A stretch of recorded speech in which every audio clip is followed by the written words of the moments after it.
Huwallazi dan surat Hud huwallazi khalaqas samawati wal arda fi sittati ayyamin wa kana arshuhu 'alal ma' liyabluwakum ayyukum ahsanu amala. Dialah Allah Subhanahu wa taala yang telah menciptakan sarana bagi kalian. Allah ciptakan langit sebagai atap bagi kalian, Allah ciptakan bumi sebagai pijakan bagi kalian. Buat apa Allah ciptakan langit, ciptakan bumi? Kata Allah, liyabluwakum ayyukum ahsanu amal. Allah ciptakan sarana kehidupan kalian untuk apa? Agar kalian terbaik dalam beramal. Itu maksudnya. Untuk menguji kalian siapa di antara kalian yang amalnya terbaik. Allah ciptakan prasarana dan sarana dengan keindahan alam semesta. Inna ja'alna ma'alal ardi zinatan laha liyabluwakum ayyukum ahsanu amala. Kami ciptakan di atas muka bumi ini segala berbagai macam keindahan. Dengan indah lautnya, dengan indah daratannya, dengan indah penghuninya, dengan indah pepohonannya, dengan indah hewan-hewannya, banyak perhiasan emas, perak, banyak keindahan kita lihat di alam semesta ini. Buat apa ini semua sarana prasarana Allah siapkan buat kita? Untuk apa? Liyabluwakum ayyukum ahsanu amala. Untuk menguji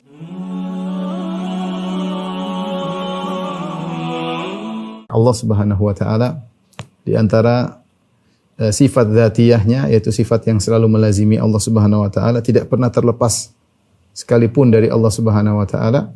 Sebagaimana sifat kehidupan Allah selalu maha hidup, sebagaimana sifat ilmu Allah selalu berilmu, itu disebut dengan sifat-sifat dzatiyah. Sifat-sifat zat yang tidak pernah terlepas dari Allah Subhanahu wa taala. Di antaranya adalah sifatul hikmah. Sifatul hikmah, bahwasanya Allah Subhanahu wa taala tidaklah melakukan sesuatu, tidaklah menetapkan sesuatu kecuali dengan hikmah yang balighah, hikmah yang sangat tinggi. Ya. Oleh karenanya Allah menamakan dirinya dengan Al-Hakim dalam banyak ayat. Ya. Seperti firman Allah Subhanahu Wa Taala, Innallaha kana aliman hakima. Sesungguhnya Allah Subhanahu Wa Taala adalah maha berilmu dan maha bijak, maha hakim. Dan hikmah Allah Subhanahu Wa Taala ini ya mencakup pada seluruh apa yang dia ciptakan dan pada seluruh apa yang dia tetapkan. Kalau kita mau gambarkan ya hikmah Allah Subhanahu wa taala agar kita senantiasa husnuzan kepada Allah Subhanahu wa taala, mencakup pada seluruh yang diciptakan Allah. Seluruh yang diciptakan Allah. Kemudian juga mencakup seluruh ketetapan Allah. Syariat maksudnya, mencakup seluruh syariat Allah. Syariat Allah berkaitan misalnya tentang apa yang Allah wajibkan atau apa yang Allah haramkan atau apa yang Allah bolehkan. Yang Allah bolehkan. Ini semua ada hikmah ya. Kalau kita berkata kenapa Allah Subhanahu wa taala wajibkan salat? Kita bilang ada hikmahnya. Kenapa Allah wajibkan puasa? Ada hikmahnya. Kenapa Allah mengharamkan khamr? Ada hikmahnya. Dibahas oleh para ulama. Kenapa Allah mengharamkan zina? Ada hikmahnya. Kenapa Allah membolehkan ini? Semuanya ada hikmahnya. Tidak ada satupun ketetapan Allah Subhanahu wa taala yang Allah syariatkan kecuali pasti ada hikmahnya. Demikian juga ketika Allah menciptakan makhluk ya. Baik menciptakan atau meniadakan ya. Baik mengadakan atau meniadakan, Allah mematikan, Allah menghancurkan, Allah menciptakan, Allah membuat kelahiran manusia, semuanya ya Allah mematikan, Allah menghidupkan. Karena kita pembahasan kita mengenai mengapa Allah masih menghidupkan aku, masih membiarkan aku hidup. Ya. Jadi ini pertanyaan tentang kenapa. Ini berkaitan dengan hikmah Allah Subhanahu wa taala. Jadi mencakup seluruh yang Allah ciptakan, baik pengadaan maupun peniadaan, semuanya ada hikmah di balik hal itu seluruhnya ya. Nah, hikmah-hikmah ini, hikmah-hikmah tersebut ada 3 kemungkinan. Ada yang mengetahuinya, bisa kita ketahui, ya, bisa diketahui.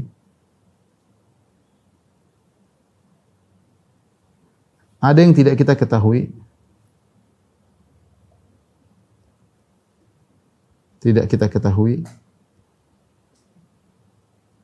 Ada yang diketahui oleh sebagian orang, diketahui oleh hanya sebagian orang.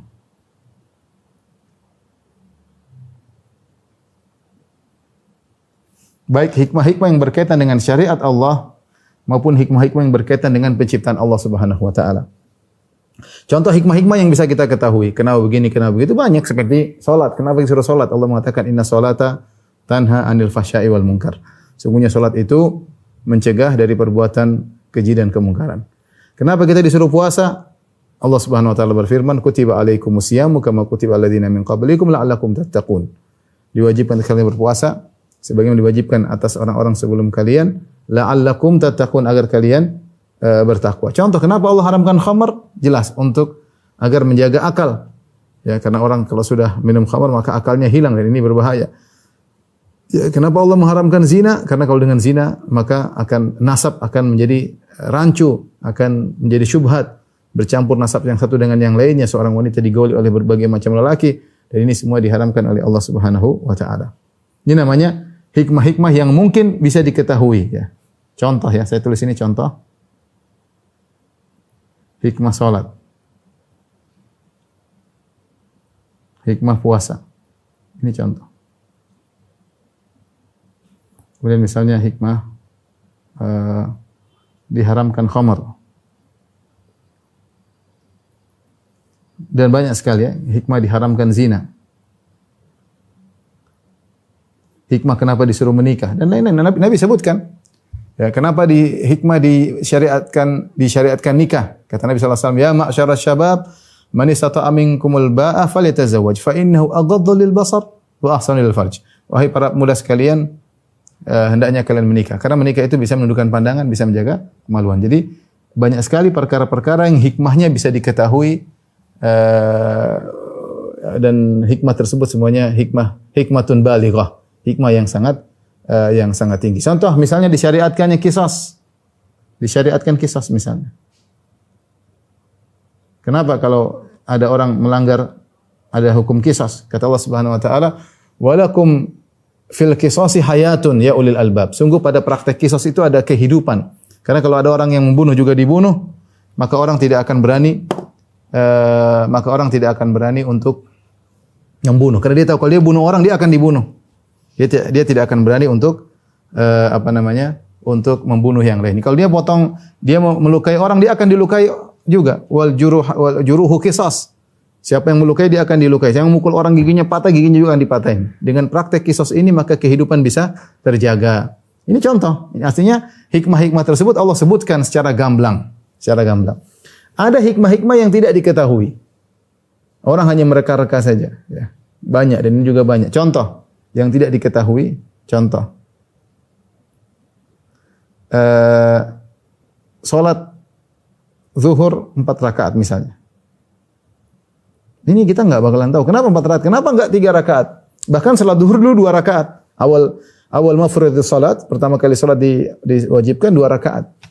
Thumma ukhirat fi safar wa utimat fil hadar. Kemudian kalau safar 2 rakaat, kalau mukim jadi 4 rakaat. Tapi kenapa salat zuhur 4 rakaat? Kenapa salat maghrib 3 rakaat? Kenapa di pagi hari disirkan? Kenapa di malam hari dijaharkan? Ini enggak ada yang pernah dijelaskan. Allah tidak pernah menjelaskan, Nabi tidak pernah menjelaskan. Adapun mereka-reka mungkin ijtihad ulama begini mungkin saja. Ya. Kita tidak bakalan pernah tahu karena itu adalah hikmah yang tidak pernah dijelaskan oleh Allah Subhanahu wa taala. Dan terutama yang berkaitan dengan masalah takdir. Kenapa Allah begini? Kenapa Allah ciptakan iblis misalnya? Kenapa Allah ciptakan iblis misalnya? Ini dibahas oleh para ulama. Mereka berusaha misalnya menjelaskan ya. Kenapa Nabi harus orang Arab? Kenapa Nabi terakhir harus Muhammad? Misalnya. Harus Muhammad. Harus Arab misalnya. Banyak hal yang kita tidak bakalan tahu. Hanya mereka-reka. Sebenarnya berusaha menjelaskan iblis begini-begini. Disebut dalam buku-buku akidah. Kenapa Allah ciptakan iblis? Ada hikmahnya gini. Tapi itu semua bukan hal yang suatu yang pasti. Maka banyak hal yang Allah kemudian larang kita untuk bertanya-tanya. Allah katakan la yus'alu amma yaf'alu wa hum yus'alun. Kata Allah Subhanahu wa taala, Allah tidak ditanya tentang apa yang dia lakukan.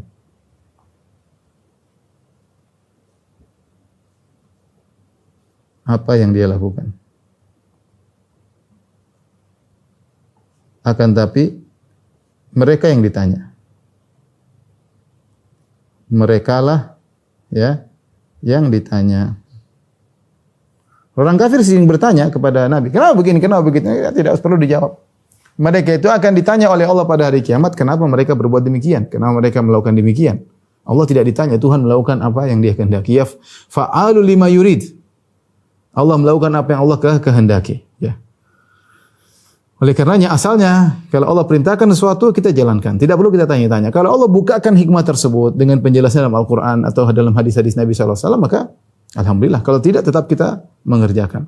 Makanya ketika Aisyah ditanya oleh seorang wanita, kenapa limadza nu'maru biqada'i as-siyam wa la nu'maru biqada'i salat? Kenapa kita para wanita kalau haid tidak puasa kemudian diperintahkan untuk mengqadha puasa? Tapi kalau kita haid tidak salat, kenapa tidak disuruh untuk mengqadha salat? Ya, maka Aisyah menjawab, demikianlah hakadha amara Nabi sallallahu alaihi wasallam. Demikianlah Rasulullah SAW memerintahkan kami, selesai. Ya begitu memang. Ya. Wanita kalau salat haid tidak disuruh qadha, kalau puasa kemudian haid maka disuruh qadha. Ini jawabannya asalnya ya demikian Rasulullah SAW perintahkan. Dan ini berlaku dalam segala syariat. Asalnya kalau Nabi jelaskan, Nabi perintahkan kita kerjakan. Tidak perlu kita tanya kenapa begini, kenapa begitu. Ya. Kecuali ada penjelasan dari Nabi SAW hikmahnya apa, maka kita terima penjelasan tersebut. Oleh karenanya ada sebagian perkara-perkara yang hikmahnya diketahui oleh sebagian orang, seperti diketahui oleh para ulama setelah mereka meneliti, ya, oleh para ulama, ya, tidak diketahui orang awam.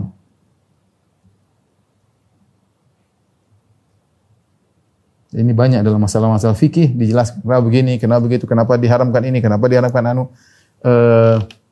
Sebagian orang mengetahui, sebagian orang tidak mengetahui. Ya.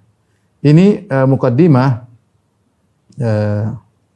rekan-rekan sekalian rahmati Allah Subhanahu Wa Taala tentang berkaitan dengan hikmah Allah Subhanahu Wa Taala. Hikmah Allah mencakup seluruh yang Allah ciptakan dan seluruh yang Allah syariatkan. Ya, ketika Allah menciptakan, ketika Allah meniadakan, ketika Allah menghidupkan, ketika Allah mematikan, ketika Allah menciptakan langit, ketika Allah menciptakan bumi, Allah menciptakan apapun, maka semuanya ada hikmahnya, ada hikmahnya. Demikian juga ketika Allah mewajibkan, ketika Allah mengharamkan, ketika Allah membolehkan. Hukum-hukum ini semua ada hikmahnya. Namun hikmah tadi sudah kita jelaskan, ada yang diketahui oleh banyak orang, ya, ada yang tidak diketahui sama sekali, ada yang diketahui oleh sebagian orang, tidak diketahui oleh sebagian orang, ya. Ini kaitannya dengan hikmah, tapi kita yakin bahwasanya semua yang Allah tetapkan, yang Allah ciptakan, yang Allah putuskan pasti ada hikmahnya. Dan ini perlu kita bawa dalam kehidupan kita ketika kita menghadapi hal-hal dalam kehidupan kita, ya. Ketika kita dapat musibah, kita pasti ada hikmahnya. Ketika terjadi sesuatu, kita pasti ada hikmahnya, ya. Entah kita tahu, entah kita tidak tahu. Entah dibukakan bagi kita cepat atau lambat, tapi pasti ada hikmahnya. Karena saya katakan tadi, Allah memiliki sifat al-hikmah. Nama Allah adalah Al-Hakim. Maka sering orang disebut Abdul Hakim. Al-Hakim yaitu maha hikmah. Dan sifat hikmah itu adalah sifat dzatiyah. Sifat yang selalu melekat pada Allah, tidak pernah terlepas dari Allah sama sekali. Beda dengan kita manusia, terkadang kita bijak, terkadang kita enggak bijak. Kalau udah marah kita enggak bijak. Enggak bisa berpikir waras, enggak bisa berpikir panjang, kita enggak bijak. Terkadang komentar yang bijak, terkadang komentar kita enggak bijak. Ya. Terkadang kita berusaha bijak, ternyata tidak bijak. Kenapa? Karena kita enggak punya ilmu. Makanya Allah sering menggandengkan antara al-alimul hakim. Inna Allah kana aliman hakiman. Allah menggandengkan sifat hikmah dengan ilmu karena Allah Subhanahu Wa Taala pasti bijak karena Dia menetapkan sesuatu, menciptakan sesuatu, melakukan apapun yang Dia kehendaki di atas ilmu. Sehingga semua apa yang Dia lakukan pasti ada hikmahnya, ya. Taib. Ikhwan dan akhwat yang dirahmati Allah Subhanahu Wa Taala, sekarang kita masuk pada hikmah berkaitan dengan penciptaan. Kita tidak bicara tentang hikmah berkaitan dengan syariat, ya. Penciptaan Allah banyak, ya. Di antaranya misalnya penciptaan langit dan bumi. Di antaranya adalah penciptaan manusia. Ada penciptaan malaikat, ada penciptaan Allah banyak, ya. Di antaranya penciptaan manusia. Ada penciptaan malaikat, ada penciptaan jin. Masing-masing yang Allah ciptakan tersebut ada hikmah dan tujuannya, ada goyahnya. Allah Subhanahu Wa Taala tidak melakukan kegiatan tanpa perbuatan, tanpa ada tujuan, ya.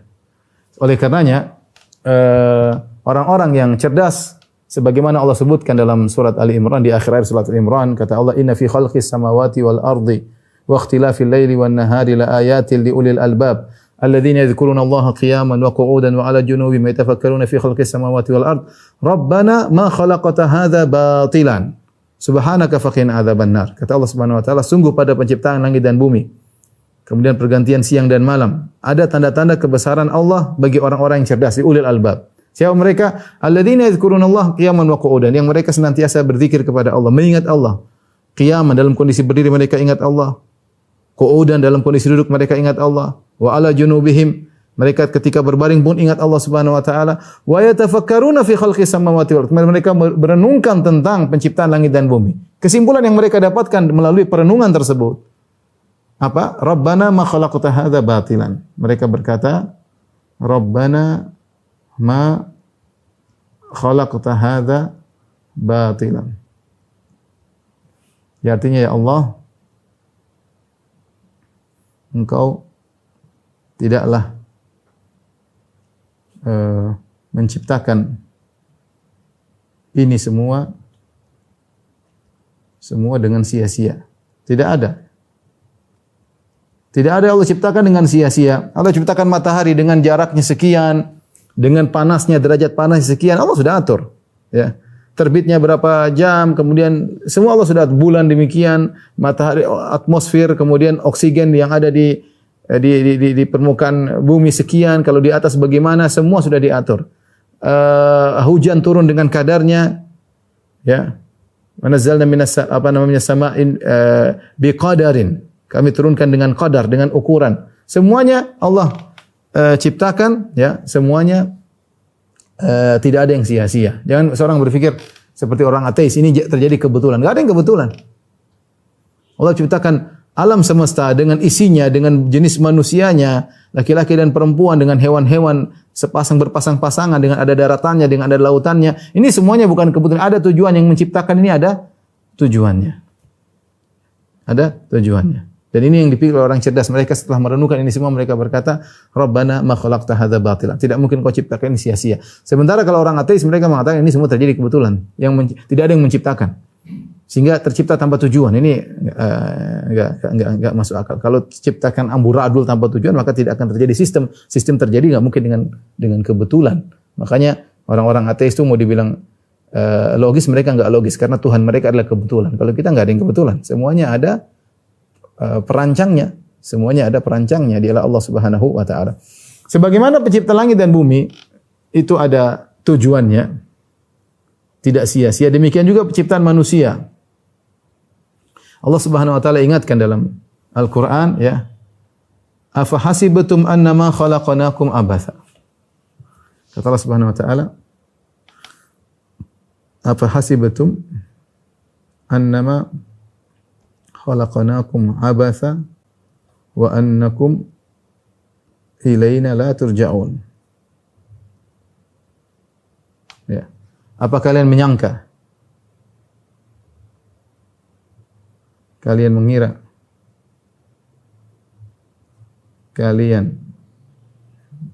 kami ciptakan hanya main-main saja? Abath, dan kalian tidak dikembalikan kepada kami.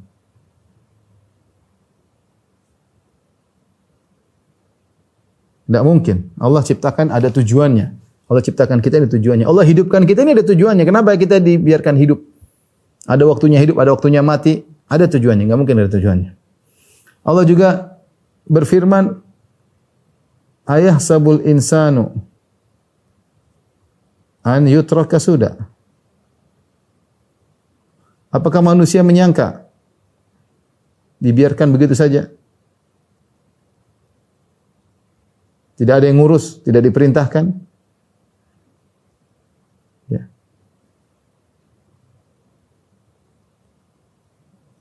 Ya, kita di atas muka bumi ini kita hidup. Ada yang baik, ada yang enggak baik, ada yang menzalimi, ada yang dizalimi. Terus dibiarkan begitu saja mustahil, enggak mungkin. Allah Hakim, Allah Maha bijak. Kalau ada Tuhan menciptakan ciptaannya dibiarin aja, satu membunuh yang lain, satu dibunuh, satu merampok, satu dirampok, kemudian enggak diapa-apain, ini namanya Tuhan yang tidak becus untuk menjadi Tuhan. Ya. Kita katakan manusia diciptakan ada tujuannya. Ada tujuannya. Nah, ini yang tentunya perlu kita ingat. Sehingga mungkin pertanyaan tadi, kenapa Allah masih biarkan saya hidup ya? Kamu harus tujuanmu, harus kembali kepada tujuanmu, kamu diciptakan. Ya. Apa tujuan penciptaan manusia? Ya. Kita fokus pada tujuan penciptaan manusia. Tujuan kita dihidupkan oleh Allah.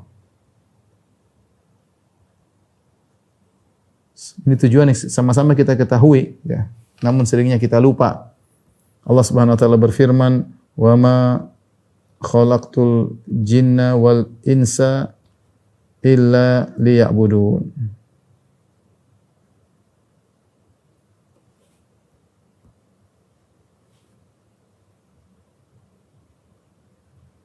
Dalam surat Az-Zariyat. Tidaklah aku ciptakan jin dan manusia kecuali untuk beribadah kepada Aku.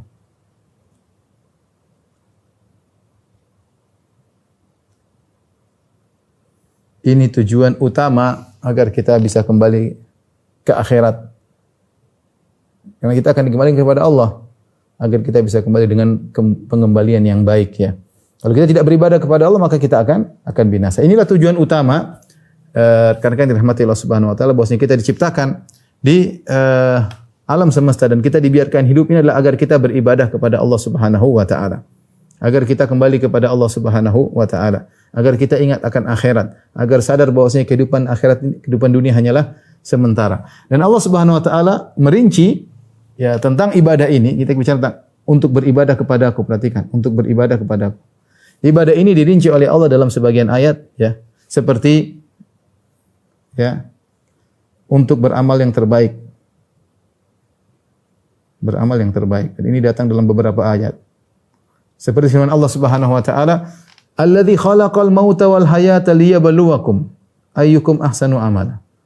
Alladzi khalaqal mauta wal hayata liyabluwakum ayyukum ahsanu amala. Dialah Allah Subhanahu wa taala yang menciptakan kematian dan menciptakan kehidupan, ya. Kematian dan kehidupan. Kita kenapa ada kematian, ada namanya kehidupan? Buat apa? Liyabluwakum ayyukum ahsanu amala. Siapa yang amalnya terbaik? Terbaik amalannya. Jadi kita ini dibiarkan hidup agar kita bisa beramal yang baik. Bukan untuk amal yang terburuk dengan bermaksiat dan yang lainnya. Contoh juga Allah Subhanahu wa taala menyebutkan huwallazi dalam surat Hud, huwallazi khalaqas samawati wal arda fi sittati ayyamin wa kana arshuhu 'alal ma' liyabluwakum ayyukum ahsanu amala. Dialah Allah Subhanahu wa taala yang telah menciptakan sarana bagi kalian. Allah ciptakan langit sebagai atap bagi kalian, Allah ciptakan bumi sebagai pijakan bagi kalian. Buat apa Allah ciptakan langit, ciptakan bumi? Kata Allah, liyabluwakum ayyukum ahsanu amal. Allah ciptakan sarana kehidupan kalian untuk apa? Agar kalian terbaik dalam beramal. Itu maksudnya. Untuk menguji kalian siapa di antara kalian yang amal yang terbaik. Allah ciptakan prasarana dan sarana dengan keindahan alam semesta. Inna ja'alna ma'alal ardi zinatan laha liyabluwakum ayyukum ahsanu amala. Kami ciptakan di atas muka bumi ini segala berbagai macam keindahan. Dengan indah lautnya, dengan indah daratannya, dengan indah penghuninya, dengan indah pepohonannya, dengan indah hewan-hewannya, banyak perhiasan emas, perak, banyak keindahan kita lihat di alam semesta ini. Buat apa? Ini semua sarana prasarana Allah siapkan buat kita. Untuk apa? Liyabluwakum ayyukum ahsanu amala. Untuk menguji kalian. Ya. Siapa di antara kalian amal yang terbaik. Jadi di antara bentuk ibadah itu kita berusaha untuk beramal soleh yang terbaik, mengisi detik-detik kehidupan kita yang segera berakhir dan tidak akan bertahan lama. Kata Ali bin Abi Thalib radhiyallahu taala an, "Inna ad-dunya irtahalat mudbirah wa irtahalatil akhirah muqbilah wa likullin wahidin minhuma banun fakunu abna'a al-akhirah wa la takunu abna'a ad-dunya." Kata Ali bin Abi Thalib radhiyallahu anhu bahwasanya dunia semakin pergi, akhirat semakin mendekat. Dunia semakin menjauh, akhirat semakin mendekat. Dunia semakin meninggalkan kita. Kalau enggak dunia meninggalkan kita, kita yang meninggalkan dunia. Kemudian akhirat semakin mendekat. Akhirat semakin mendekat. Dan masing-masing ada pengikutnya. Ada anak-anak, ada pengikut dunia, ada pengikut akhirat. Maka jadilah kalian pengikut akhirat, jangan pengikut dunia. Al-yauma amalun bila hisab. Hari ini kita bisa beramal dan tidak ada yang menghisab kita. Ghadan hisabun bila amal. Ke depan nanti ada yang hisab, tidak ada amal. Maka seorang waspada, ya. Ya, dia jangan terpedaya dengan kesehatannya, jangan terpedaya dengan hartanya yang banyak. Ya, dia harus sadar bahwasanya kehidupan Allah biarkan dia hidup ini untuk dia bisa beramal yang terbaik dan kehidupannya tidak selama-lamanya. Kita semua sadar akan hal tersebut. Kita semua ingin lari dari kematian, tapi kematian justru mengejar kita. Kata Allah Subhanahu wa taala, "Qul innal mauta alladzi tafirruna minhu fa innahu mulaqikum." Sungguhnya kematian yang kalian lari darinya, kita lari dari kematian dengan apa? Dengan berobat, dengan vaksin, kita ingin lari dari kematian. Fa innahu mulaqikum, tetapi kematian bukan mengejar kalian, dari depan dia datang. Mulaqikum, dia menemui kalian. Kita lari mengejar, kita kira kita lari dari kematian, kematian datang dari depan. Fa innahu mulaqikum, datang menemui kalian. Ya. Kalau tidak mati dengan corona, mati dengan yang lainnya. Kalau tidak mati dengan pedang, mati dengan yang lainnya. Wa man lam yamut bisayfi mata bi ghairihi. Ta'addadatil asbab wal mautu wahid. Siapa yang tidak meninggal karena ditikam oleh pedang, maka dia akan meninggal dengan yang lainnya. Ta'addadatil asbab, sebab-sebab kematian banyak dan semuanya menuju pada satu, yaitu kematian.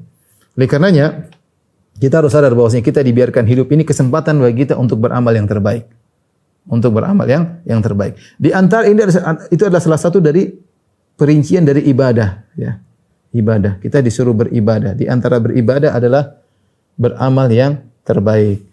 Kemudian yang kedua, di antara tujuan penciptaan adalah untuk mengenal Allah. Kita diciptakan oleh Allah agar kita mengenal Tuhan kita, dibiarkan hidup agar kita belajar tentang siapa Tuhan kita ini, agar kita bisa beribadah dengan baik. Makanya Allah turunkan Al-Quran. Hampir setiap lembaran yang kita buka, di situ ada nama-nama Allah, ada sifat-sifat Allah. Harusnya kita ngerti. Ini risalah dari Rabbul Alamin, dari Tuhan yang menciptakan kita. Gampangnya begini, kalau orang ciptain mobil, dia pasti ada apa namanya? Buku panduan. Ini udah buku panduan. Naik mobil begini, panduannya begini. Kalau ini begini, ada panduannya agar kita bisa mengendarai mobil dengan baik cara penggunaannya. Nah, Allah Subhanahu wa taala ciptakan kita, Allah kirimkan buku panduan agar kita bisa berjalan dengan baik. Di antaranya bagaimana kita mengenal Allah Subhanahu wa taala. Makanya Allah Subhanahu wa taala berfirman, Allahul ladzi khalaqa sab'a samawati wa minal ardi mithlahun. Kata Allah Subhanahu wa taala, Allahul ladzi khalaqa sab'a samawati wa minal ardi mithlahun. Yatanazzal amru bainahunna lita'lamu anna Allah ala kulli syai'in qadir wa anna Allah qad ahata bi kulli syai'in ilma. Allah menciptakan kita di antaranya dengan Allah menciptakan langit dan bumi prasarana agar kita mengenal Allah. Makanya Allah mengatakan dialah Allah yang telah menciptakan 7 langit yang bertingkat-tingkat dan juga menciptakan 7 lapis bumi. Yatanazzal amru bainahunna, turun perintah Allah di antara langit dan bumi. Buat apa? Lita'lamu, agar kalian tahu annallaha ala kulli syai'in qadir, bahwasanya Allah Maha Kuasa atas segala sesuatu, wa annallaha qad ahata bi kulli syai'in ilma, dan bahwasanya ilmu Allah meliputi segala sesuatu. Yakinlah Allah Maha Kuasa, yakinlah Allah meliputi ilmunya, meliputi segala sesuatu, dan Allah mengetahui apa yang kalian lakukan. Ini di antara tujuan kita diciptakan untuk mengenal Rabbul Alamin. Ya. Dan tujuan lagi yang lain di antaranya, ya, untuk persiapan ke akhirat. Kembali. Ini juga bentuk ibadah, persiapan untuk menuju akhirat. Kata Allah Subhanahu wa taala, contoh ayat seperti ini banyak, tapi contohnya firman Allah, wa bataghi fima atakallah daral akhirah wa la tansa nasibaka minad dunya. Kata Allah Subhanahu wa taala, carilah akhirat dengan apa yang Allah berikan kepadamu. Artinya sarana yang Allah berikan kepadamu, prasarana yang Allah berikan kepadamu, carilah untuk akhirat. Allah kasih kamu harta, Allah kasih kamu kesehatan, Allah kasih kamu waktu luang. Gunakan untuk cari akhirat. Wala tansa nasibaka minad dunya, dan jangan lupa bagianmu dari dunia. Boleh kau bersenang-senang, boleh kau istirahat, boleh kau bercanda dengan keluarga, Tapi asalnya semua yang Allah berikan kepadamu gunakan untuk mencari akhirat. Ini adalah pedoman hidup, ya, pedoman hidup. Ini sering kita lupa, pedoman hidup. Semua pemberian Allah berupa kenikmatan dunia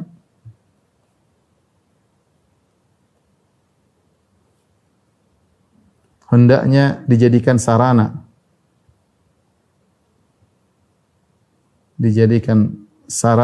untuk meraih akhirat, untuk akhirat. Ya. Ini pedoman hidup. Perhatikan Allah berfirman, wa bataghi fima ataqallahu darul akhirah. Carilah dengan apa yang Allah berikan kepadamu darul akhirah, kehidupan akhirat. Dan jangan lupakan bagianmu dari dunia. Sekarang orang kebalik. Orang mengatakan cari dunia jangan lupa akhirat. Artinya kamu kerja jangan lupa salat. Aturannya tidak demikian. Aturannya sebaliknya, carilah akhirat jangan lupa dunia. Bukan maksudnya cari akhirat kemudian seorang di masjid melulu. Tidak. Kamu kerja tapi kalau punya duit infak. Kamu sehat, ikut fitness sehat. Maksudnya buat salat malam, bangun malam biar salat malam kuat, bukan badan fitness kemudian buat tidur. Ya. Badan kuat apa capek buat tidur, kemudian besok fitness lagi, buat apa? Buat tidur lagi. Besok fitness lagi buat tidur lagi. Ini namanya enggak benar. Nikmat yang Allah berikan buat tidur. Enggak. Apa yang Allah berikan kepadamu gunakan. Kalau Allah berikan kau kecerdasan, pintar, buat apa? Mikir ayat-ayat Allah untuk baca, untuk ngaji, untuk ngerti tentang bagaimana kegunaan Allah, bukan untuk mikir yang macam-macam. Jadi pedoman hidup, gunakan apa yang Allah berikan berupa kenikmatan kepadamu, gunakan untuk ingat akhirat. Taib. Ini secara global mudah-mudahan memberikan sedikit jawaban atas pertanyaan yang sulit untuk dijawab. Kenapa Allah masih membiarkan kita hidup? Ya, artinya Allah masih kasihkan kita kesempatan untuk beribadah kepada Allah. Detik-detik yang kita miliki ini sangat berharga. Saya sering sampaikan bahwasanya kita ini hidup dunia cuma sebentar. Baina sitin ila sab'in, cuma 60 sampai 70 tahun. Tetapi setiap detik yang kita lewati mempengaruhi kehidupan kita di akhirat yang selama-lamanya. Ya. Allah masih kasih kita nafas, ya sudah, gunakan untuk beribadah kepada Allah. Jangan buang-buang umur, jangan buang-buang waktu. Mumpung masih dikasih hidup oleh Allah Subhanahu wa taala. Ya. Ada teman yang saudaranya meninggal, dia tidak meninggal, ya. Saudaranya bertakwa kepada Allah Subhanahu wa taala, menurut dia saudara saya lebih baik daripada saya. Dia bilang begitu. Ya. Tetapi dia diambil oleh Allah Subhanahu wa taala. Adapun saya lebih nakal tapi saya masih dikasih kehidupan. Maka saya singgung, saya bilang kamu masih dikasih hidup supaya kamu tobat. Supaya kamu tobat. Kalau punya utang dilunasi. Kalau mati belum ada yang lunasi utang susah kan? Kesempatan bagi kamu untuk kembali. Di kesempatan untuk berbakti kepada orang tua. Saudaramu sudah meninggal, dia sudah enggak bisa berbakti. Dia sudah enggak bisa beribadah lagi. Alhamdulillah dia sudah banyak hafal Quran. Nah, kamu yang masih kasih hidup, yang masih mungkin kurang baik daripada saudaramu. Diberi kesempatan oleh Allah Subhanahu untuk memperbaiki dirimu. Untuk bisa beramal soleh, untuk berkesempatan berbakti kepada orang tua.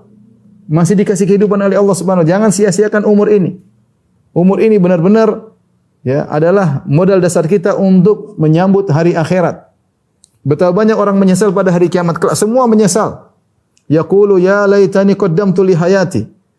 Ketika dihadirkan hari akhirat, ketika dihadirkan neraka jahanam, manusia berkata yaqulu ya laitani qaddamtu li hayati. Seandainya dulu saya berbuat untuk kehidupanku sekarang, ketika di dunia saya berbuat untuk kehidupanku sekarang. Semua menyesal, kata Ibnu Katsir rahimahullah taala.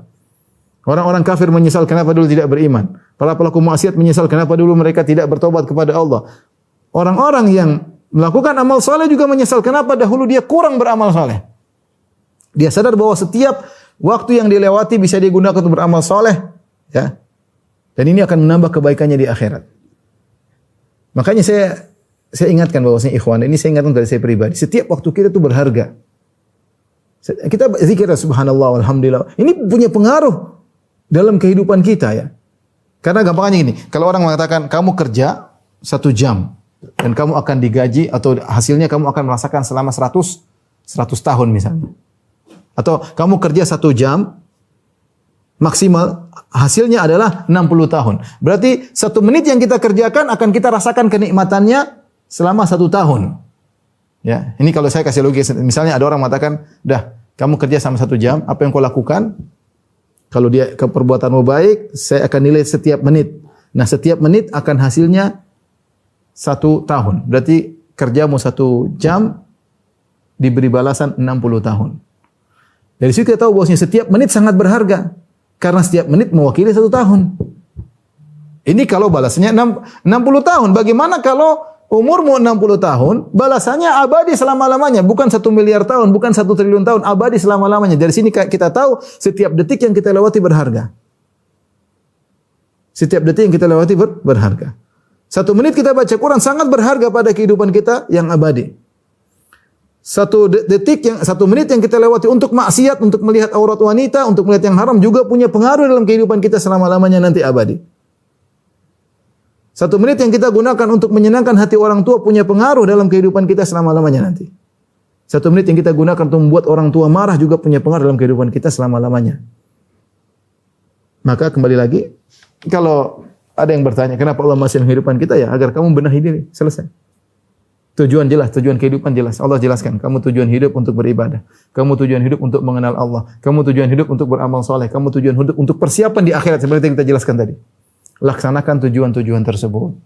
Itulah kenapa Allah masih memberikan kita kehidupan. Ya, karena masih memberikan kita kesempatan. Kalau kesempatan sudah dicabut, selesai. Menurut saya, ketika seseorang masih diberi hidup sampai hari ini, itu bukan sekedar berlanjutan waktu, tapi kesempatan yang Allah berikan untuk memperbaiki diri. Karena banyak orang yang mungkin memiliki rencana, memiliki harapan, tapi tidak sampai pada hari ini. Hidup yang masih berjalan menunjukkan bahwa pintu taubat masih terbuka. Selama nafas masih ada, berarti masih ada peluang untuk berubah, memperbaiki kesalahan, dan menambah amal kebaikan.